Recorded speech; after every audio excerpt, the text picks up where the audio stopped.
said, empty your mind. Be formless, shapeless, like water. Now you put water into a cup, it becomes the cup. You put water into a bottle, it becomes the bottle. You put it in a teapot, it becomes the teapot. Be water, my friend. Welcome, guys. I'm here at the Functional Training Summit in Munich with none other than Stuart McGill, who everyone here is crazy about. And I have to admit, before I didn't really know your work, like before the summit. And then they were telling me about you, and I did some research. And now here, I'm very impressed because the experts, which I consider experts, they would tell me, hey, you need to meet Stuart. He is a Koryphäe in German, a Koryphäe legend. And, well, maybe without giving too much away right now, but when people ask you, what do you do, and they don't know what you do, how do you respond? What do you say? I usually say I'm a plumber, because if I say I'm a professor of spine biomechanics, they tell me about their grandmother's back pain. Okay, but, fair. Actually, I to be straight for a minute, I'm a professor of spine biomechanics at the University of Waterloo in Canada. We run several different laboratories. One is where we take real spines and we create the injuries. So we create disc herniations, end plate fractures, torn ligaments, etc. So we define quite precisely the mechanical scenarios that lead to those specific injuries, so we know what to prevent and that kind of thing. The other lab is set up to measure real people doing activities. So we measure their muscle activation levels, their spine movements, etc., and then use computer modeling to then look inside and determine things like where are the stress points in their spines and in the rest of their linkages. We measure things like spine stability. And then we look at whole linkage mechanics. So how come someone can hit a golf ball 400 yards? Then the third part is the clinic. So people fly in from around the world with back pain, and they are the worst of the worst, the lowest functioning backs, and also the best of the best, some elite athletes of many different sports. And we try and work with them, measure what's going on, understand their pain mechanism, but we also get insight into the mechanisms that allow them to do things athletically that no one else can. So it's an interesting blend of investigation and intervention as well, working with them to A, get rid of their pain, and B, restore their performance. Do you have a preferred sport or like sort of athlete that you work with in that sense? Are there more like types that are more interesting to you than others? Yeah, there certainly are, but it doesn't mean I like them anymore. I'll give you an example. Right now, I've worked with quite a number of some top MMA fighters, okay, which in one respect is awful to think that these athletes are working to really damage one another, and they do. I'm wondering why am I helping this? Well, they're going to do it anyway. But in terms of working with them, as you know, in athletics, everything is a trade-off. If you want an endurable athlete, you ruin their explosiveness. You can't train both. They're two completely different metabolisms. If you want an explosive athlete, you can't have endurance. If you want spine flexibility, you decrease the ability to bear load. So you can't mix up a lot of yoga and deadlifts, for example. That's a recipe for back pain. So you can't have all of these things. You have to pick the optimums for the athlete. So the MMA fighter, for me, is one of the biggest challenges to build, because they need to be endurance athletes, because the rounds are 5 minutes. But they need to be very, very explosive for escaping submission holds and delivering strikes and that kind of thing. They have to be very resilient physically and take a lot of abuse. They have to be very flexible, and yet they have to deliver very high loads and do lifts of bodies and whatnot. So in terms of building that optimum and blend of all these athleticisms, that's probably my biggest challenge versus, say, a hockey player or a soccer player or an Olympic sprinter, where you don't have to worry about the endurance. You're building training capacity. It's 9 seconds of ultimate effort, and much more unidimensional in what we're trying to build. So, how about basketball? Because I'm a basketball player. Right. Well, we've done some work with some top-level basketball players and teams, as you know. And it's interesting, some of the things we've discovered. You know, as a basketball player, the American NFL football players have a standard test at the beginning of the season called the Combine. The NBA has a Combine. The NHL, the hockey players have a Combine. And I've measured them all. And the basketballers have the most content-valid Combine. In other words, the people who do really well in the football Combine very rarely are good players in the NFL.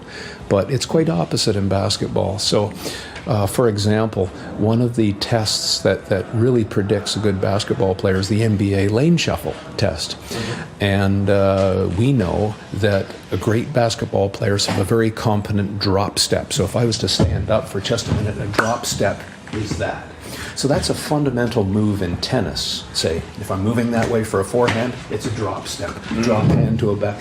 So the lateral shuffle and the drop step in the NBA is correlated with scoring lots of baskets. Wow. But then there are things like grip strength, for example. As strength coaches, you have to be careful what you ask for sometimes, because the guys who are the rebound specialists. You think, are they the tall fellas, really strong? Well, interestingly, they tend to have a good bench press score. Mm-hmm. They have a wide wingspan, tip to tip on their fingers, and a weaker grip strength.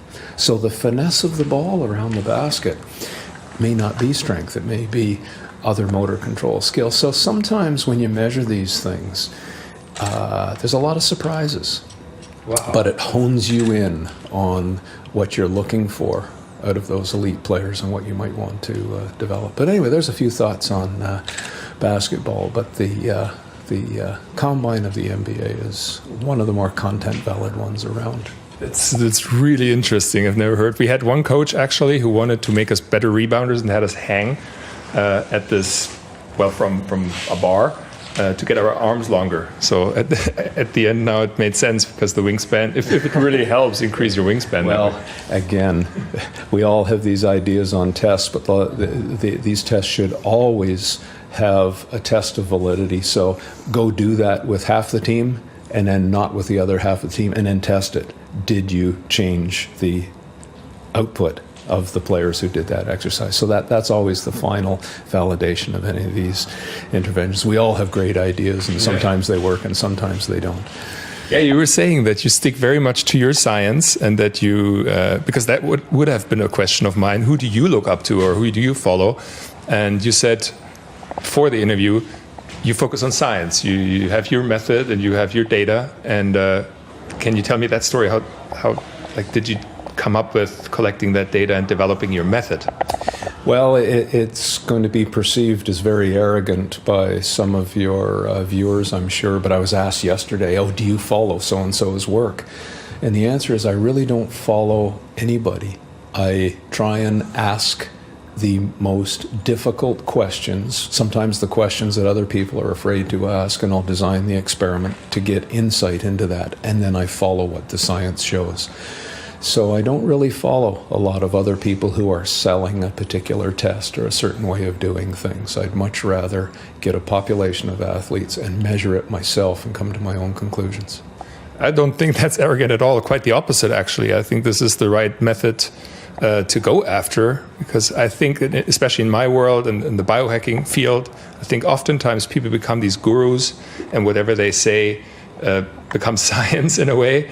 And so sometimes you have to take a step back and really look at the data and the science. Yeah. And so I totally like that. Now, you were talking about professional athletes. Now I want to shift towards the average person.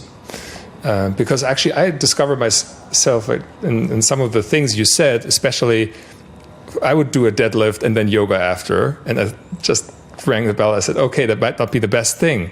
So for the average person, should they choose either to build muscle or do yoga, but they can't do both?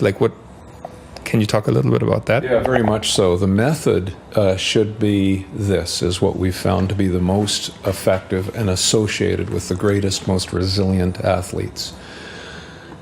You should know what is required to play the sport. So you catalog the sport. Your position in basketball, for example, know how important is lateral shuffle versus forward, backward movement, jumping, and is it a standing vertical jump or is it a 2-foot planting of the heel, fly through the air, Michael Jordan type of jump? All of these things have very different mechanics.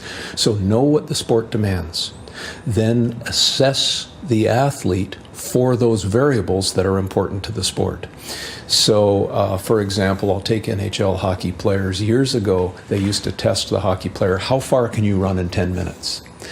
The coaches thought this was a good idea, and I'd ask some of the coaches, what's the correlation between how far you can run in 10 minutes and how many pucks you put in the net? And they said, well, we don't know. We've never tested it. And I said, I think you better test that. As it turned out, the 10-minute run identified the high VO2 max, slow and durable athlete, not the explosive one. So when you look at the great European players and some of the Russian players, they are on the ice for 45 seconds. They're anaerobic monsters. They are absolutely explosive athletes, and then they get off very quickly.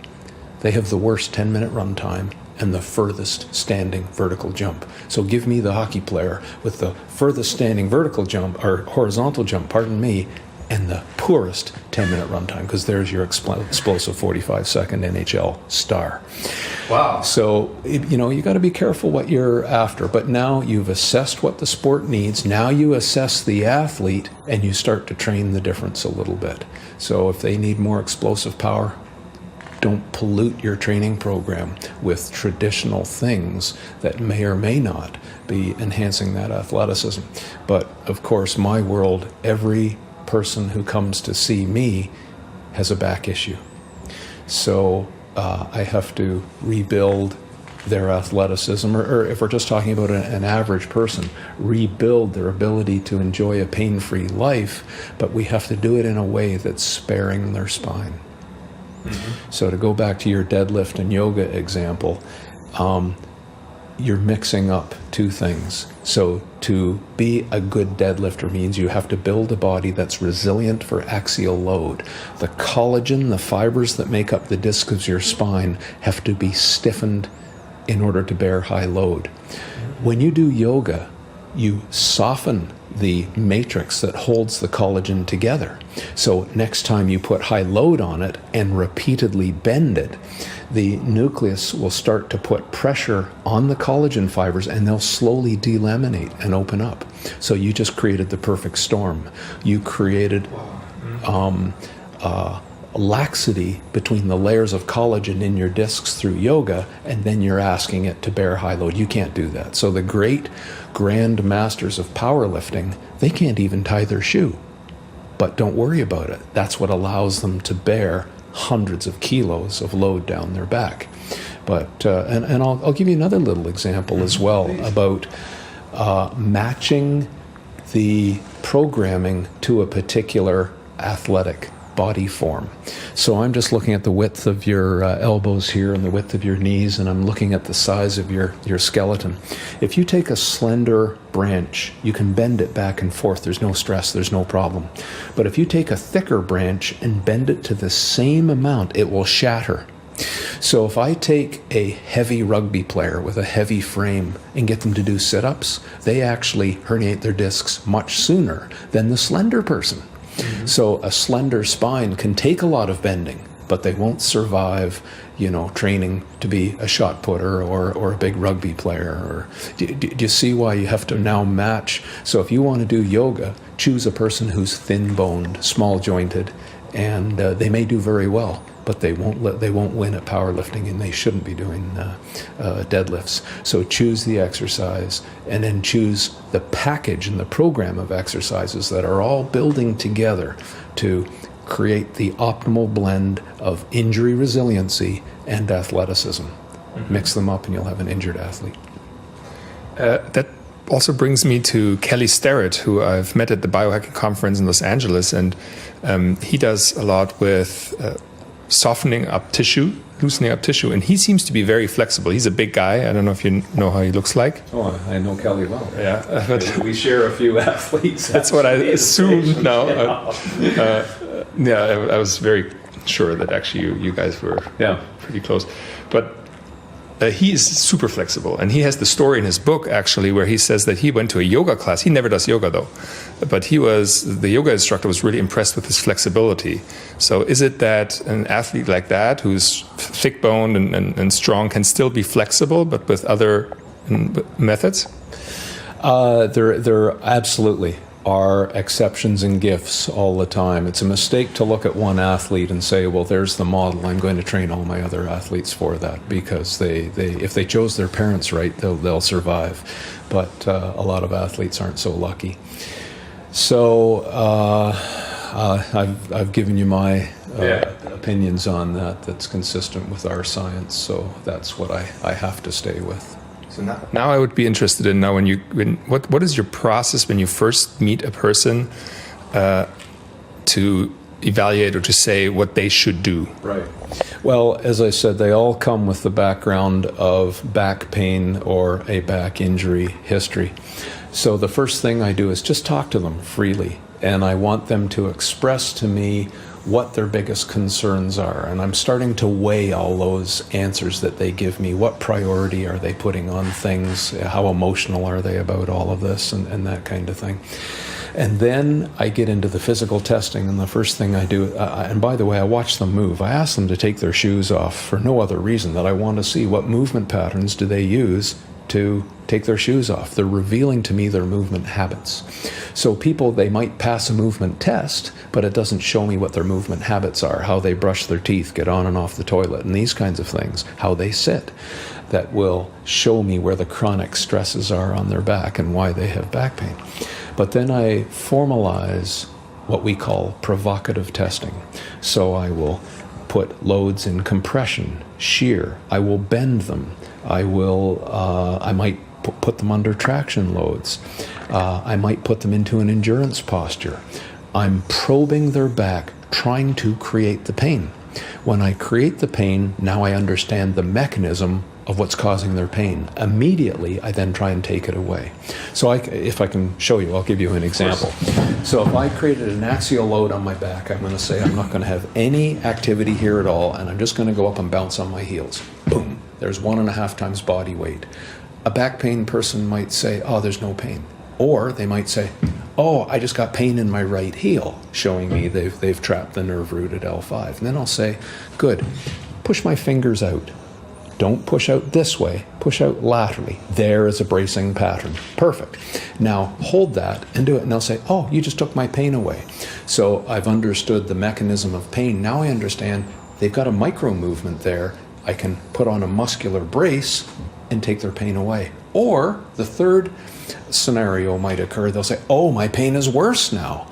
They don't tolerate the compressive load of that brace. So then I'll say, externally rotate, pull down with your pecs and lats, pull down this way, now bump on your heels. And they'll say, oh yeah, that took my pain away. So I'm searching for different strategies in their body to create the pain and then take it away.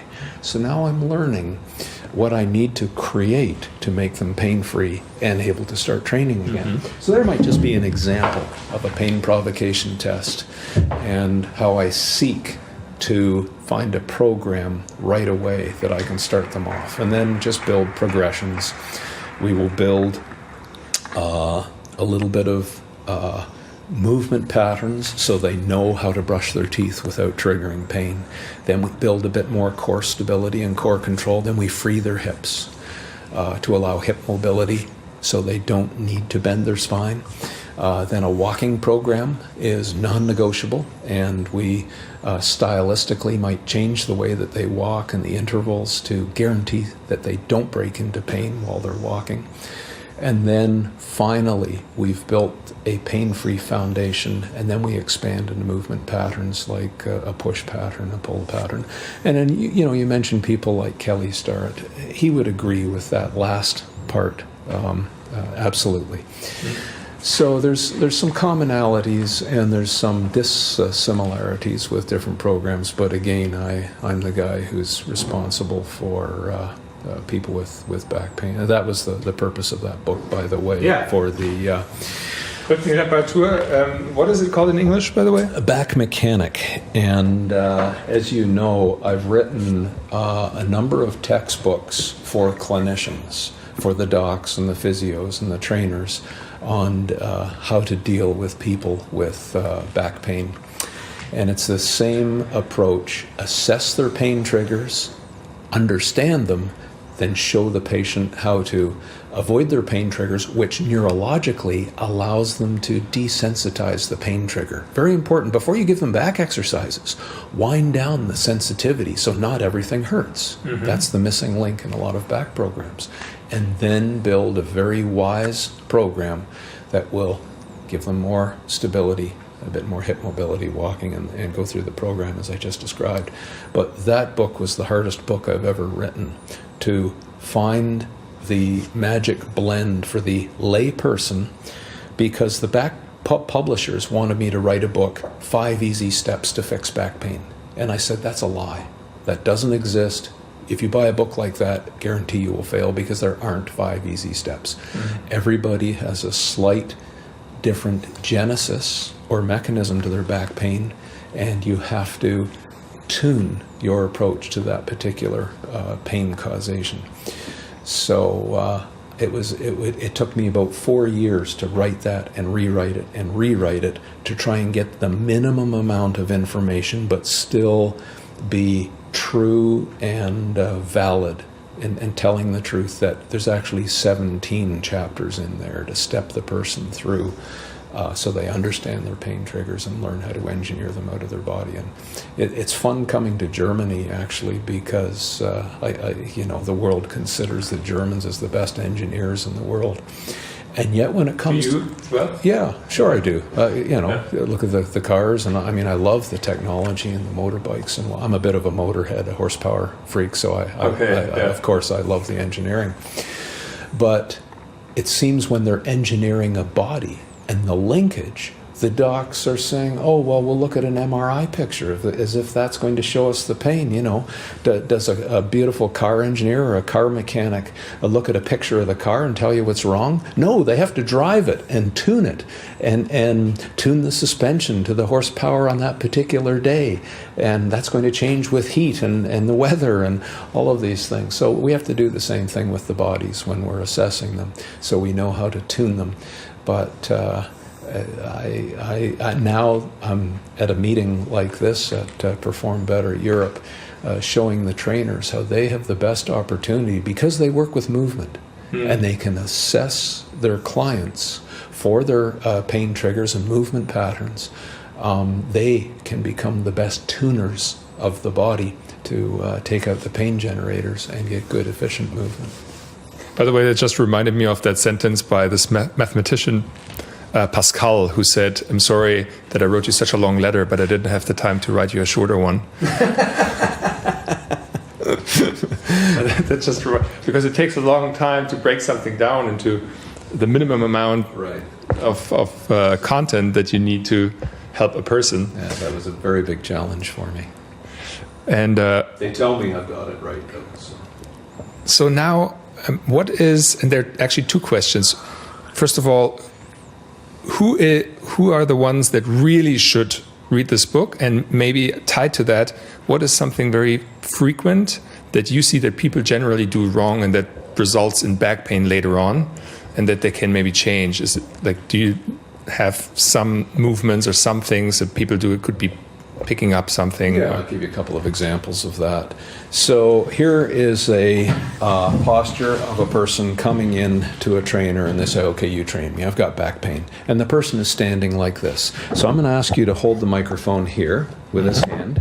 And with this hand now, you're going to feel my back muscles right here. So if viewers can see, he's just holding me, just go to the other side, right there. Now, I'm going to, do you see how those muscles are soft and they're off? And now the muscles are on, correct? Yeah. Yeah. So, if I come into you and I'm standing like this, I'm crushing my back muscles and my back the whole time, just by the way I'm standing.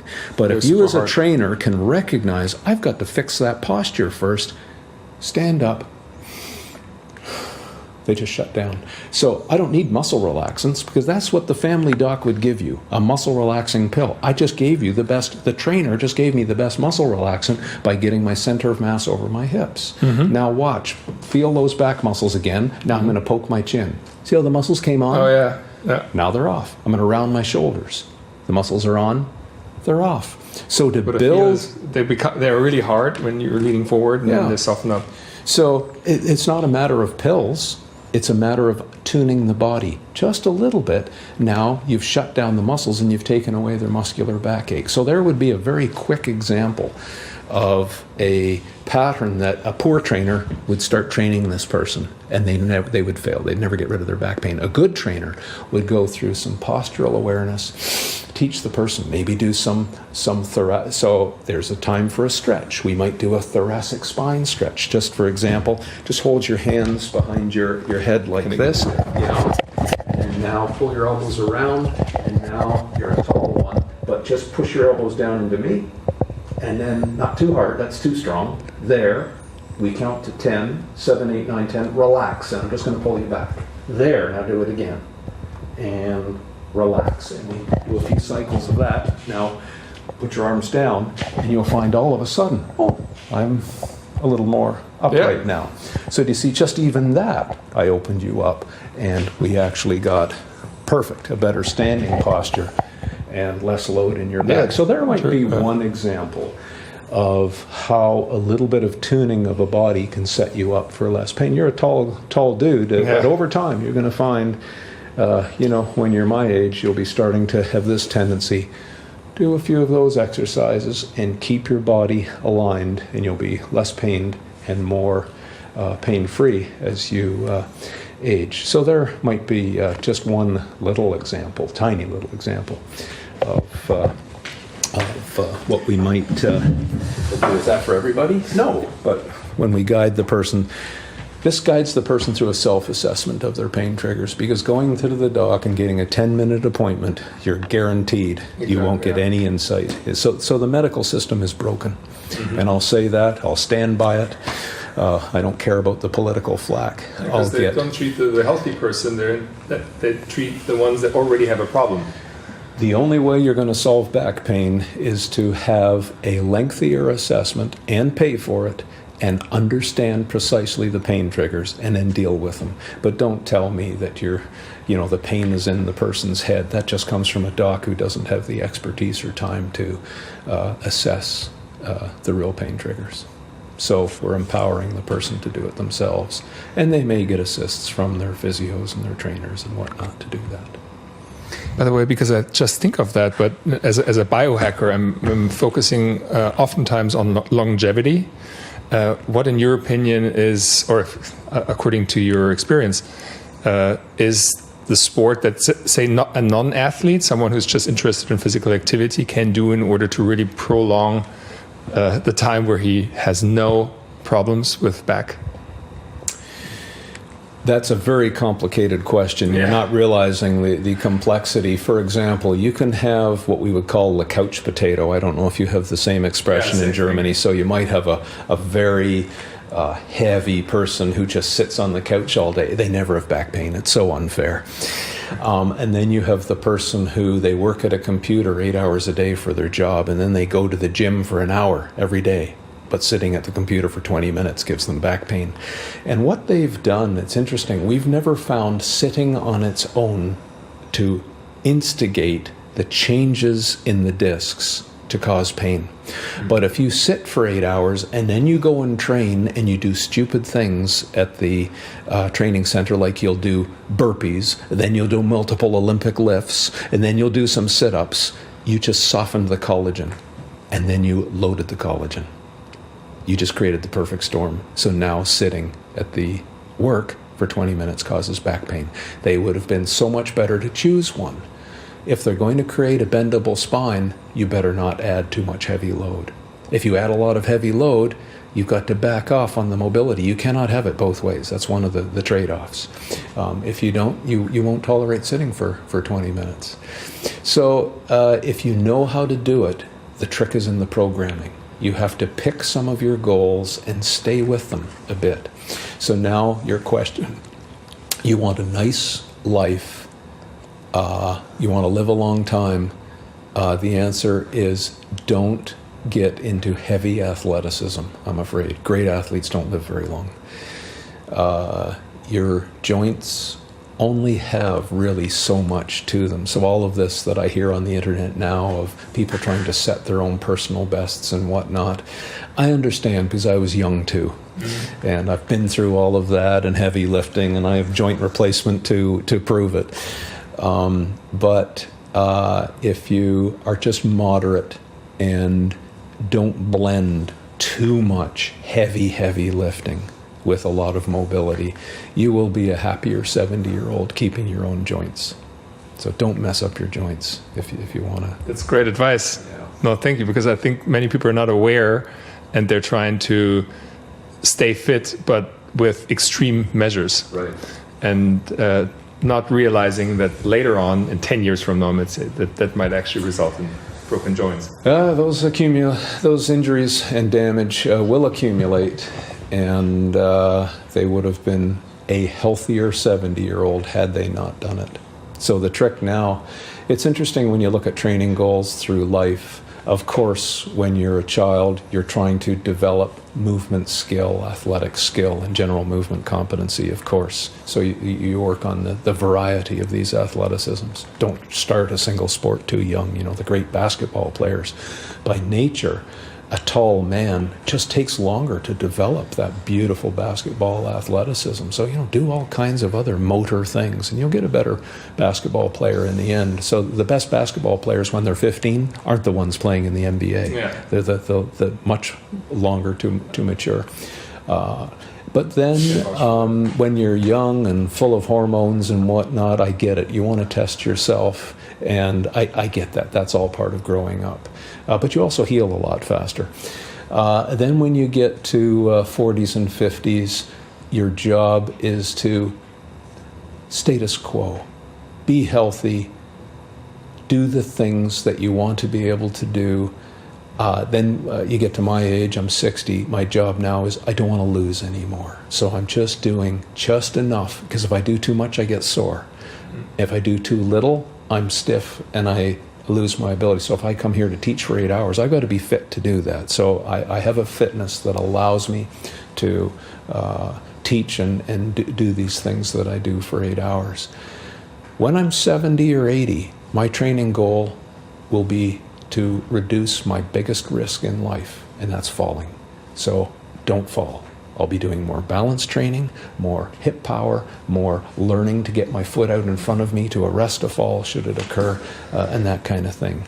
I won't be doing some of the crazy things that I see trainers taking a 70-year-old person and training them like they're 25.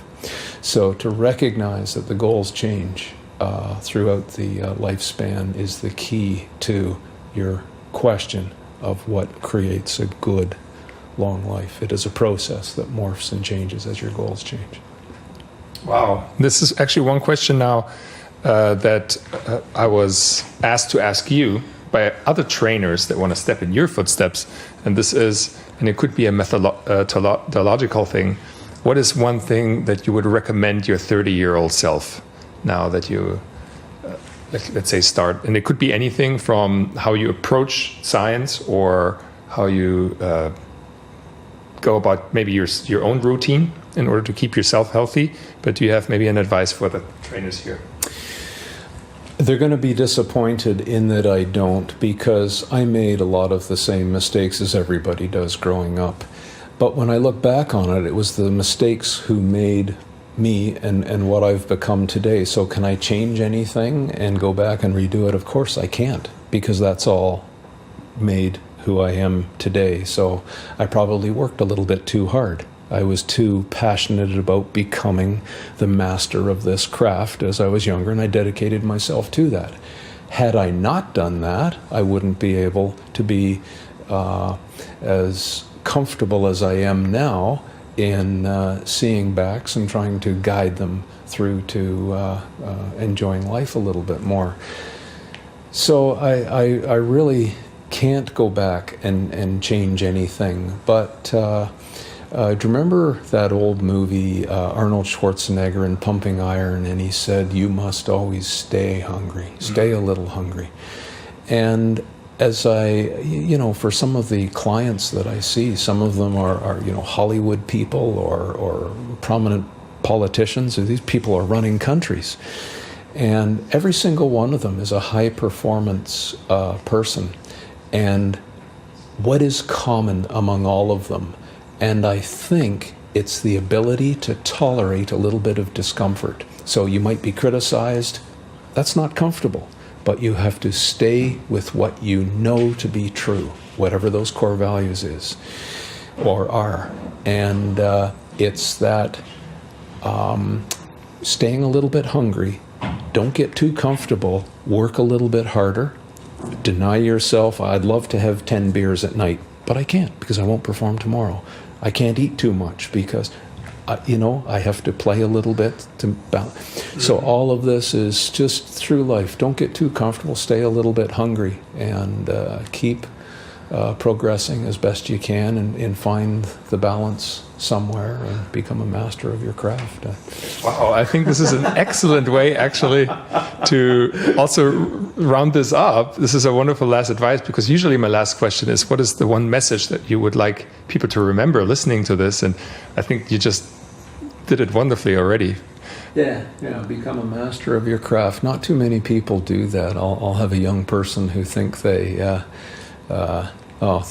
ready to go, and how did you do that again? And well, that just took me 30 years to develop the expertise that I just showed you, and then they think they're the master of it because I've shown them something in 10 minutes. And then they go on the internet and declare themselves the master.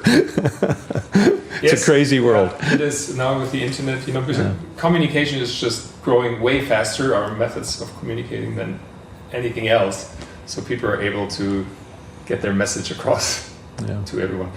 Now, Stuart, where can people, other than your book, Looking at Our Tour, and you can find that it's in German and in English, and you find it at Perform Better Europe and on Amazon. And but where else? Do you have a website that you want people to direct to? Well, our website is backfitpro.com. And it's an international website, so you'll see the different flags of different nations if you're interested in, there's general information on there. There's quite a few videos and articles on general principles of training and back pain relief and selecting exercise and things like that. But there are my textbooks for clinicians and the lay public. There's a few videos on there. And then there are some devices that we've created, for example, some back supports. So I have to spend a lot of time on airplanes, and if you sit in an airplane seat, the lumbar section is actually scalloped out. So you're forced to sit like this, which is a disaster if you have to sit for 8 hours like that. Right. But if you can support that curve, you actually have balanced the hydraulics of the disc and made a much more resilient spine. So those pneumatic supports that you tune with a little inflatable bulb are on there. So little things like that can help certain people as well. Very cool. Actually, I really can recommend this book, because in preparation for this interview now I went through it, and first of all, you can assess yourself and your back health, and you find really easy steps of what you can do in order to feel better and very quickly. And also one thing that caught my eye and that I was interested in was how you can improve your sexual positions as well. There's a little part on that. Yeah, do you want a story on that? Yes, please. Yeah, it's again so interesting. I have no interest in doing research on things that don't matter. I mean, some of my colleagues ask questions to get research grants and things like that, and I have no interest in that. My questions come from listening to people who have to fix problems. So if you talk to the average clinician, doesn't matter whether a doc or a trainer or a physio, they'll tell you, patients come to me and say, well, we had sex 3 months ago. It knackered our back so badly. We've been celibate ever since. Do you have some advice for us? There was no scientific guidelines at all out there. Wow. So I went to the ethics committee of the university and I said, the docs have no guidelines at all. This is a real problem. We need to study it. Even the president of the university got behind it and said, yes, this needs to be done, but obviously it's a very sensitive subject. It's got to be well done. So we couldn't take anyone from the university community. We had to recruit subjects, and your readers might find, or listeners might find this interesting. Where did we recruit subjects? Right. It turned out that we went to Latin dance schools. Okay. And those people were all very adventurous and were aware of their bodies and whatnot. So that's where we recruited a lot of our Wow. couples, and they had to have been in a long-term relationship and all that kind of thing. So it was very, from an ethical point of view, scientifically well done. But we had couples come in the lab and they were instrumented, very sexy, covered in electrodes and lots of Velcro holding units on and whatnot. And we had them have sex with many different postures. And we were measuring spine load, hip load, what happens if you have a hip replacement and all this kind of thing. And as it turned out, the basic rules are the person on top is responsible for the motion. The person on the bottom is responsible to position their body in a resilient posture.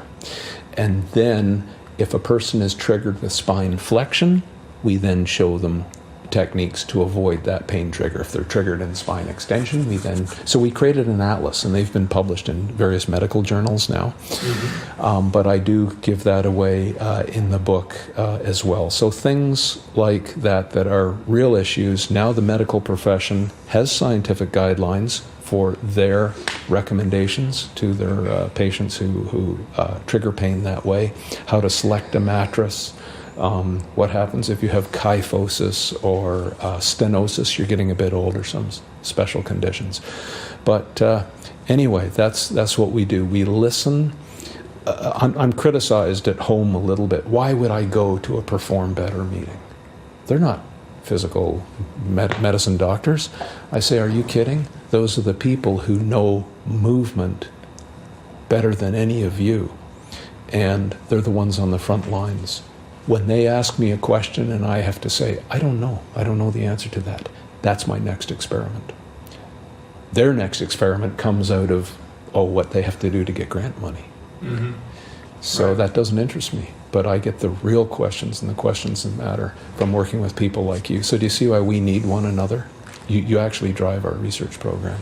Right. And then I can come back in a couple of years and say, remember when I said I don't know 2 years ago? I know the answer now.